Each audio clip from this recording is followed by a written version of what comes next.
Parece que foi ontem que janeiro começou, mas dezembro já está aqui. E aqui é o momento que a gente começa a pensar o que a gente vai fazer no próximo ano e com a empresa não é diferente. Por isso é muito comum o momento ali de dezembro, janeiro, ser o momento de realizar o planejamento estratégico, tanto da empresa quanto dos seus times. Então, pensando nisso, a minha proposta é propor para vocês uma série de vídeos a partir da semana que vem, onde a gente fala especificamente como, na minha experiência, é interessante fazer um desdobramento estratégico ou até um planejamento estratégico para os times ou empresas que vocês venham a estar à frente. A ideia desse vídeo aqui, principalmente, é trazer uma visão geral de o que é que eu imagino que são os bons pontos, e os próximos vídeos que eu vier trazer no canal são muito focados em trazer de forma prática o que é que esses momentos são interessantes, no que é importante prestar atenção para trazer para o time e quais são as metodologias ou possíveis frameworks que você pode usar para construir seu planejamento estratégico da melhor forma. E aí, para começar esse papo, é importante trazer que antes de qualquer coisa de planejamento estratégico, sendo uma empresa que já tem algo em vigor, né, uma empresa que já está acontecendo ali no mercado, é importante que antes de qualquer planejamento você faça uma retrospectiva. Nessa retrospectiva, é um momento até de descompressão para o seu time. É nesse momento aqui que a gente vai ouvir quais foram os desafios e bloqueios, e é importante você guardar esse primeiro momento de percepção. Lá no vídeo inicial, vocês vão perceber que a gente tem algo parecido como um estacionamento de ideias para que eles sejam insumos para próximas etapas que a gente venha a trazer. É importante também, pessoal, que nesse momento a gente traga a celebração das conquistas que o time teve. Então é aqui que a gente olha para os sucessos, o atingimento que aquele time conseguiu alcançar e fazer colocar energia, né, vibrando ali por essas conquistas que foram feitas. E aqui também é um momento de começar a trazer uma visão de quais que são os passos que a gente precisa seguir no próximo ciclo. Lembrando, lembrando que a retrospectiva tem um perfil de que a gente vai olhar para trás, entender o que é que foi bom, o que foi ruim, celebrar as vitórias e conquistas e olhar para os próximos passos. E é a partir daqui, tanto do ouvir os desafios e bloqueios que teve nesse momento, como o entendimento de quais que são vistos como os próximos passos, e aqui eu queria fazer um parêntese antes disso, que é falar que esses próximos passos precisam ser trazidos tanto pelo time quanto pelos gestores.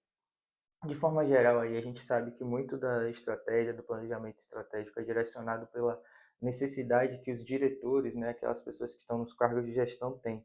Então, nesse momento aqui, já dando um spoiler dos próximos vídeos, é importante que a gestão traga primeiro o seu norte, né, o que é que ela imagina. É claro que existe aqui o viés de autonomia e colaboratividade, olhando para o que a área precisa trazer, mas o direcionamento, a parte estratégica é vista pelos líderes daquela área ou daquela empresa. Então, esse momento aqui, no finalzinho da retrospectiva, trazer quais que são os próximos passos vistos, né? Trabalhar nisso é muito importante ter um alinhamento com o que a diretoria ali já conversa como próximos passos. E aí, voltando um pouco ainda na retrospectiva, é importante a gente guardar os desafios e bloqueios, porque provavelmente eles vão ser ou memórias para passar por esses mesmos desafios e bloqueios no futuro, ou eles são oportunidades de melhoria que o time tem. E aqui, munido tanto das oportunidades de melhoria quanto os próximos passos pensados pelo time e pelas lideranças, é que a gente entra no próximo entendimento.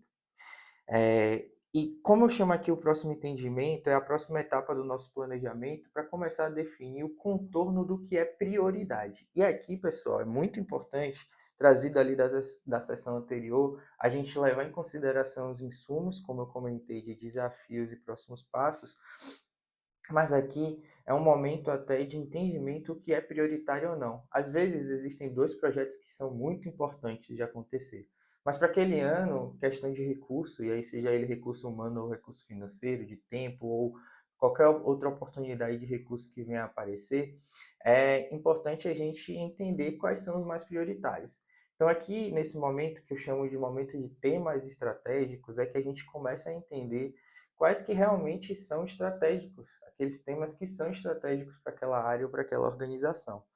Aqui é muito comum existir um momento de divergência de ideias, né? Então, aqui, quando a gente lembra ali da retrospectiva, a gente traz uma visão das lideranças, traz uma visão do time, então provavelmente isso vai ser divergente. E por que isso é importante? Um dos pontos da existência do planejamento estratégico é colocar tudo em forma plana, planificar talvez, né? Colocar em algo plano, que é colocar todos na mesma página. Então, a ideia de trazer aqui ideias é para justamente a gente começar a divergir de quais são as ideias, para que durante a discussão a gente consiga convergir quais são as mais importantes. Então, nesse momento aqui, é um momento de realmente gastar tempo para ouvir, gastar tempo para entender muito mais do que ouvir e escutar, é entender o porquê aquelas ideias ali apareceram como próximas prioridades para o time e começar a olhar para uma discussão de como convergir, quais ali se assemelham, quais ali não tem nada a ver dentro de um contexto, ou quais têm o moonshot, né? Aquelas que são um desafio tão grande que é como se a gente fosse chegar na Lua. E esses entendimentos são importantes porque esse momento de tema estratégico é um olhar para a priorização desses temas. Então, aqui a gente normalmente trabalha na consultoria olhando para até 5 temas estratégicos, e aí é importante vocês saberem que cada tema estratégico traz um objetivo, que vai ser a próxima etapa que a gente vai conversar aqui. Então, cada tema desse, né, ele precisa ser pensado. E quanto mais temas priorizados, mais objetivos vão aparecer, logo mais coisas a acompanhar. E aqui está um grande ponto que é importante a gente ter em vista quando a gente fala sobre planejamento estratégico, ele é focado em garantir que a gente está indo no caminho certo. Se a gente tiver que gastar muito tempo olhando para medição, para reunião, para aquela medição acontecer, o acompanhamento do planejamento estratégico e não a execução dos planos para ele acontecer, não faz tanto sentido. Então, existe uma necessidade de equilíbrio de qual vai ser o tempo gasto no acompanhamento do planejamento estratégico, que é uma peça, uma governança que precisa existir dentro dos indicadores, que também é um outro tópico que a gente vai falar mais na frente. É, e como que a gente vai dar sequência a isso de forma sustentável, né, no time? Então, não vai gastar tanto tempo acompanhando aquilo ali, e sim implementando os pontos que forem hipóteses de valor validados nesse planejamento estratégico. Depois que a gente está munido desses temas gerais, temas estratégicos, é que a gente começa a definir quais que são os objetivos estratégicos. Qual que é a diferença de um para o outro? Às vezes o tema estratégico é remuneração do pessoal. E o objetivo, que é a próxima etapa, é um texto explicando que é importante ser priorizado para o tema de remuneração de pessoal. Então aqui pode aparecer algo como garantir a melhor remuneração do pessoal dentro de 2026 e assim por diante. Por que é importante ter essa declaração? Como eu comentei no início, o planejamento estratégico ele tem um perfil de comunicar a estratégia. A estratégia é o que é querido, né? O que é esperado pela liderança. O planejamento estratégico é um plano de como executar a estratégia.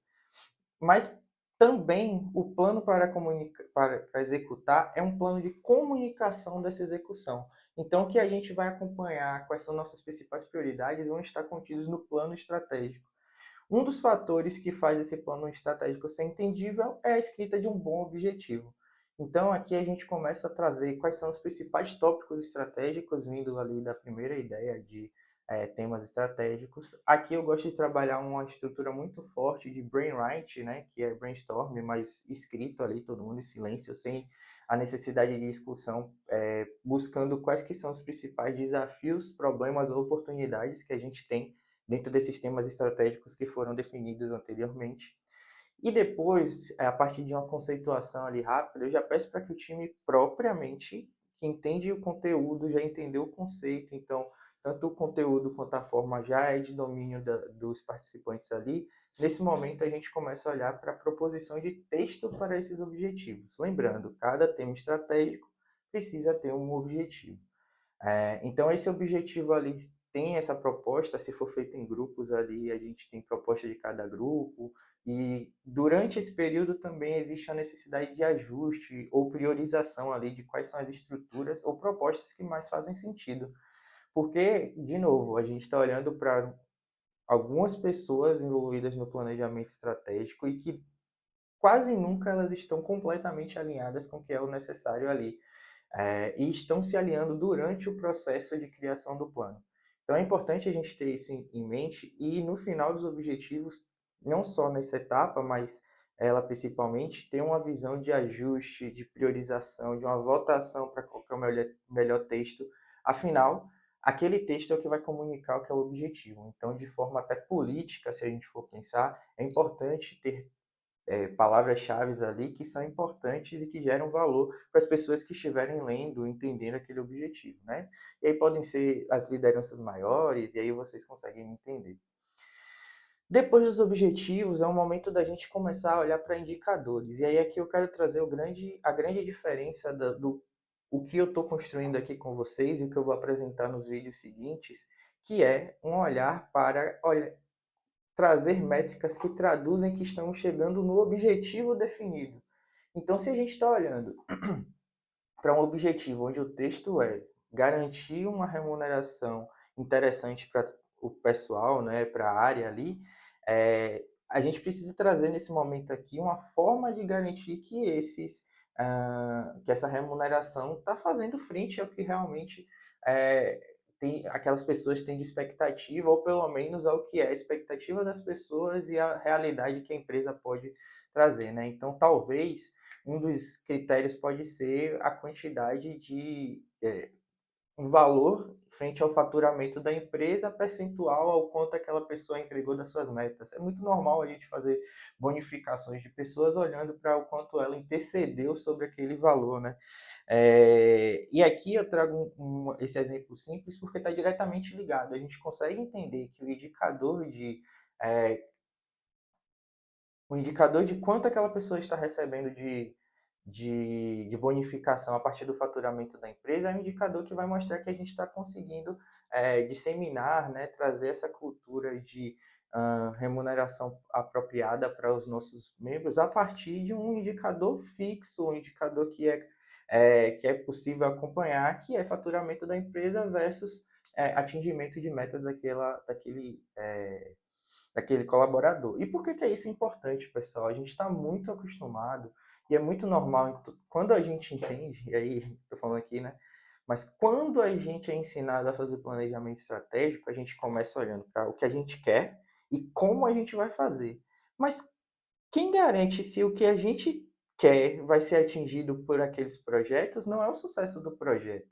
E se não der certo, se aquele projeto foi implementado de início a fim e ele não surtiu efeito, significa que a gente atingiu aquele objetivo? Não. Então, por isso que é importante ter um ponto intermediário aqui, que é um indicador que vai mostrar em tempo real se a gente está chegando ou não naquele objetivo. E é importante trazer que esse indicador, pessoal, é um conceito, a estrutura de indicador é uma conceituação da empresa. Então, pode ser que no mercado não seja aferido com aquele indicador específico, mas se faz sentido para o negócio, aquele indicador pode ser sim usado dentro da estrutura de planejamento estratégico. E é aqui que a gente começa a olhar para dois pontos muito importantes que eu trago sempre na cultura de resultado. O primeiro é a evolução da cultura data-driven, então as pessoas vão começar a olhar para indicadores ao invés de olhar para entregas, e isso vai evoluir tomada de decisão, impacto no negócio, porque se a gente está olhando para o que está impactando os indicadores estratégicos, então isso significa que nossos projetos vão ser cada vez mais estratégicos, pelo menos conceitualmente falando. E o outro fator é um olhar para trazer a paixão por solucionar os problemas e não pela solução. Então, aqui é o fato de eu estar resolvendo aquele problema. Que a gente sabe, e aí é importante trazer, que no mundo ágil que a gente vive hoje, né, algumas pessoas chamam mundo VUCA, a gente não tem uma solução única para aquele problema e não existe quase nunca uma bala de prata para solucionar aquilo. Como que a gente faz para estar solucionando o problema e não ser algo que vai ser vitória esmagadora. Apesar de ser interessante, não é o que acontece normalmente. Então, por isso é importante a gente estar apaixonado pelo ato de solucionar o problema e não pela solução proposta para aquele problema, dado que a solução é hipótese. Se ela não acontecer, pode ser que o problema não seja resolvido. Então, aqui é para a gente começar a tirar essa visão tarefeira, né, de fazer, de atingir marcos de projeto e olhar para, será que estamos solucionando o problema ou não? E a partir daqui, pessoal, a gente entra em um âmbito, depois que a gente começa a olhar para os indicadores, a gente sim agora entra no olhar para quais são os projetos que a gente vai fazer, quais são as iniciativas que a gente vai tocar, quais são os planos de ação importantes para esse momento. E é nesse momento que a gente traz também uma definição de quem são os responsáveis e fazer governança. Esses tópicos a gente vai falar um pouco mais na frente e te espero nos próximos vídeos.